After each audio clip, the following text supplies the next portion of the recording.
Di sebuah kota kecil di Jawa Barat, kehidupan sehari-hari mengalir biasa, tanpa tanda bahaya yang akan datang. Sebuah teguran sederhana memicu kemarahan yang membara di hati Aidil dan Sinta. Tolong jangan berisik di dalam toko. Kejar-kejaran yang menegangkan di terminal bus menjadi puncak dari kisah tragis ini. Berhenti, jangan lari. Kisah tragis ini meninggalkan luka mendalam dan panggilan untuk keadilan yang tak pernah padam.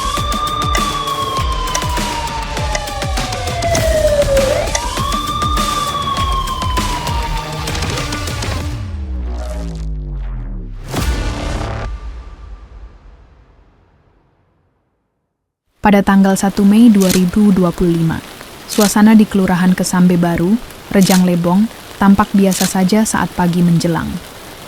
Rumah kontrakan di ujung gang terlihat sunyi, hanya sesekali terdengar suara burung dan aktivitas tetangga yang mulai beraktivitas. Namun, di balik ketenangan itu, ada tanda-tanda ketegangan yang samar tergambar dari jendela yang selalu tertutup rapat dan pintu yang terkunci ganda. Rutinitas sehari-hari penghuni rumah itu mulai berubah, suara-suara cekcok kecil kadang terdengar, samar dari dalam. Lingkungan sekitar mulai bertanya-tanya siapa sebenarnya yang tinggal di sana, dan mengapa suasana terasa berbeda. Pertanyaan yang menggelayuti warga membuat suasana menjadi penuh rasa ingin tahu dan kekhawatiran. Semua masih menyimpan rahasia sebelum tragedi itu benar-benar terungkap. Di Polres Rejang Lebong, barang-barang bukti mulai dikumpulkan dan didokumentasikan dengan teliti, termasuk sebuah parang berlumuran darah yang ditemukan di dapur rumah kontrakan. Selain itu, ditemukan pula pakaian dengan bercak darah yang diduga milik korban, serta laporan visum yang menjelaskan luka-luka fatal pada jasad. Dokumen-dokumen tersebut menjadi bagian penting untuk mengungkap apa yang sebenarnya terjadi. Petugas kepolisian mulai mengaitkan bukti-bukti tersebut dengan keterangan saksi-saksi yang ada. Dari sinilah kejadian bermula, pembunuhan brutal yang mengoyak ketentraman lingkungan itu mulai terkuak. Narasi investigatif ini membuka tabir misteri yang selama ini tersembunyi di balik pintu rumah kontrakan tersebut. Gu dan Ewis setia tampak seperti pasangan yang harmonis di mata tetangga dan keluarga mereka di lingkungan sekitar. Setiap pagi mereka terlihat saling mengantar anak tiri mereka, Gaidah Marwa, ke sekolah dengan penuh perhatian. Tetangga sering melihat mereka bercengkerama hangat dan saling mendukung dalam berbagai kegiatan keluarga maupun sosial. Keluarga besar juga menganggap hubungan mereka berjalan lancar. Tidak pernah ada gosip buruk yang beredar. Namun, di balik senyum dan tawa, itu ada celah kecil ketegangan yang jarang terungkap. Anak-anak pun dirawat dengan penuh kasih sayang, meskipun sesekali terlihat ada ketidakseimbangan dalam perhatian yang diberikan. Keseharian mereka yang tampak bahagia menyembunyikan konflik yang mulai merayap di bawah permukaan. Gu adalah pria, pekerja keras yang menanggung beban berat dari pekerjaannya sebagai seorang buruh di sebuah perusahaan lokal. Tekanan di tempat kerja kadang membuatnya pulang dengan wajah muram. Sementara itu, Ewis lebih aktif dalam komunitas lingkungan dan kegiatan sosial, sering menghadiri pertemuan dan berinteraksi dengan banyak orang di luar rumah. Orang-orang memandang mereka sebagai pasangan yang berbeda dunia, namun saling melengkapi secara sosial. Dari luar tampak mereka menjalani hidup dengan cara yang berbeda, membawa beban serta cara pandang yang berlainan terhadap masalah. Perbedaan tersebut lambat laun mulai menimbulkan ketegangan tersembunyi yang tidak pernah mereka ungkapkan secara langsung. Beban hidup yang berlapis itu menjadi benih konflik yang perlahan tumbuh. Ketegangan tersebut menjadi sumber masalah yang kelak berujung pada tragedi. Malam itu, suasana di rumah kontrakan terasa lebih tegang dari biasanya ketika percakapan panas tiba-tiba meledak antara Ewis dan Gu. Ewis mengeluarkan kata-kata kasar yang menyakitkan, terutama terhadap anak tiri mereka, Gaidah, yang membuat Gu terdiam penuh amarah. Ketegangan mulai muncul, namun masih diselimuti oleh upaya meredam agar tidak menjadi lebih buruk. Gu mencoba menahan emosi dan mengalihkan pembicaraan agar suasana tidak semakin memanas. Meski begitu, suasana hati mereka sudah berubah, seperti awan gelap yang mulai menggantung di atas kepala. Meskipun tidak ada tindakan kekerasan saat itu, benih konflik sudah mulai tumbuh di antara mereka. Semua masih tersembunyi di balik senyum yang dipaksakan dan diam yang menggantung. Hari-hari berikutnya, permasalahan kata-kata kasar kembali muncul dan menjadi pemicu rasa tersinggung yang mulai membara dalam diri Gu. Dalam pertemuan keluarga, diskusi pun diadakan untuk menyelesaikan masalah tersebut. Berusaha mencari titik temu demi kebaikan bersama. Namun Gu mulai menutup diri, memilih diam dan menjauh dari pembicaraan yang dianggapnya menyakitkan. Ewis berusaha mengajak bicara, tapi Gu tak lagi mudah terbuka seperti dulu. Rasa sakit hati dan kebencian kecil mulai bertumpuk tanpa terungkap secara jelas. Usaha untuk meredakan keretakan itu belum membuahkan hasil yang nyata. Ketegangan dalam rumah itu makin terasa, meski secara fisik mereka masih berada dalam satu atap yang sama. Hubungan di rumah kontrakan kembali terlihat membaik, seperti tidak ada masalah yang berarti di antara Gu dan Ewis. Mereka menjalani keseharian seperti pasangan biasa, tertawa, dan berbicara ringan di depan tetangga dan keluarga. Namun, ada tanda-tanda ketidakseimbangan emosional yang mulai muncul, seperti keheningan yang terlalu lama dan tatapan kosong di mata Gu. Keseharian yang tampak normal itu menyimpan ketegangan yang tersembunyi dan belum terselesaikan. Semua pihak berusaha menutupi luka kecil agar tidak membesar. Suasana damai ini hanya permukaan yang rapuh dan mudah pecah. Ketidakharmonisan itu masih bersembunyi di balik topeng kebahagiaan. Suatu malam, Ewis kembali melontarkan kata-kata menyakitkan yang tidak sengaja terdengar oleh Gu saat mereka sedang sendirian di rumah. Kata-kata itu seperti membuka luka lama yang belum sembuh dan menambah beban psikologis Gu yang sudah berat. Konflik lama yang tidak terselesaikan menjadi semakin tak tertahankan oleh Gu, dan ketegangan di antara mereka pun semakin meningkat. Gu mulai terlihat gelisah dan mudah terpancing emosi, sementara Ewis merasa sulit untuk mengendalikan ucapannya. Malam itu, suasana rumah semakin mencekam dengan ketegangan yang terus membesar. Narasi investigatif mulai merekam bagaimana beban ini menjadi titik kritis dalam kisah yang akan terjadi. Semua seolah mengarah pada sesuatu yang tak terelakkan dan penuh risiko. Dalam beberapa minggu terakhir, Gu dan Ewis memilih diam dan menghindar satu sama lain. Tidak ada upaya nyata untuk menyelesaikan masalah yang membayangi rumah tangga mereka. Lingkungan sekitar hanya melihat Gu semakin tenggelam dalam pekerjaannya, dengan tekanan berat yang terus menghimpit dari tempat kerja. Rekan-rekan Gu pun sering membicarakan betapa sibuk dan stresnya pria itu, sementara persoalan rumah tangga sama sekali tidak menjadi perhatian publik. Narasi diarahkan pada beban kerja yang luar biasa sebagai penyebab utama ketegangan, sehingga fokus pembaca mulai teralihkan. Meski begitu, ada bisikan kecil yang menyatakan bahwa ketegangan rumah tetap bersembunyi di balik kesibukan Gu.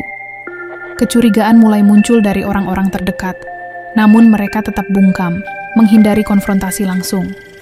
Sikap diam itu justru memicu rasa penasaran yang semakin dalam akan apa yang sebenarnya terjadi. Malam hari di rumah kontrakan, Gu terlihat sibuk keluar malam dengan alasan pekerjaan yang mendesak, menambah kesan bahwa kehidupannya benar-benar terkuras oleh beban. Aktivitas malam itu menambah misteri, seolah ada sesuatu yang ingin disembunyikan dari lingkungan sekitar dan keluarga. Narasi tetap memakai misdirection dengan menonjolkan kesibukan Gu sebagai fokus utama, sementara ketegangan rumah tangga masih terselubung rapat. Petunjuk-petunjuk kecil mulai muncul, seperti tatapan Gu yang sering kosong dan kerutan di dahinya, memberi isyarat bahwa sesuatu tengah mencapai puncaknya. Namun, detail itu masih samar dan belum mengungkap seluruh kebenaran. Ketegangan perlahan meningkat, membuat suasana semakin mencekam. Semua berjalan menuju titik didih yang tak terelakkan. Namun belum sepenuhnya terlihat jelas. Pada tanggal 2 Mei 2025, suasana di rumah kontrakan berubah menjadi mencekam saat Gu mulai menyiapkan diri dengan emosi yang memuncak, langkah demi langkah menuju tragedi. Ia terlihat gelisah, mengambil parang dari dapur dengan tangan gemetar, tanda amarah yang tak lagi terkendali. Suara cekcok kecil berubah menjadi teriakan keras yang menggema di seluruh ruangan, mencerminkan ledakan emosi yang telah lama terpendam. Saat Gu membacok istrinya, Gaidah keluar dari kamar dan berteriak ketakutan, yang memicu Gu dalam kepanikan untuk juga menyerangnya. Darah dan teriakan memenuhi udara malam itu, melukiskan adegan kekerasan yang brutal dan tak termaafkan. Narasi, Investigatif mendalam menelusuri setiap langkah dan motif yang membawa mereka ke titik ini. Keesokan harinya, rumah kontrakan menjadi saksi keheningan duka saat jasad Ewis Setia dan Gaidah ditemukan oleh anggota keluarga yang terguncang. Suasana, lingkungan sekitar berubah drastis. Dengan tetangga yang mulai berdatangan untuk memberi penghormatan, sekaligus bergumam penuh rasa penasaran, keluarga korban terpukul dalam kesedihan mendalam, mencoba merangkai kekuatan di tengah tragedi yang menyayat hati. Meski suasana duka menyelimuti, masalah besar yang akan datang belum tampak, menunggu waktu untuk terungkap. Para petugas kepolisian mulai melakukan pemeriksaan dan mengumpulkan bukti lebih lanjut.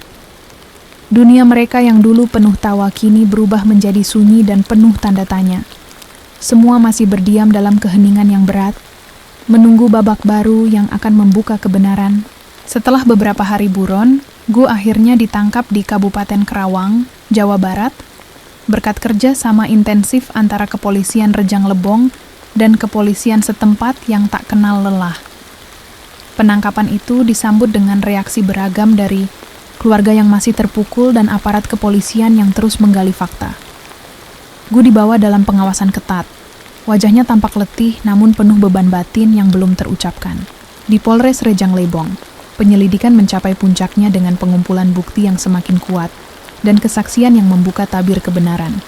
Motif di balik tragedi yang menimpa Ewis Setia dan Gaidah mulai terungkap perlahan. Menguak sisi gelap hubungan mereka, para penyidik bekerja tanpa lelah untuk menyusun rangkaian kejadian yang sebenarnya. Semua menunggu pengadilan, sementara bayang-bayang konflik yang menghancurkan itu masih membekas dalam ingatan.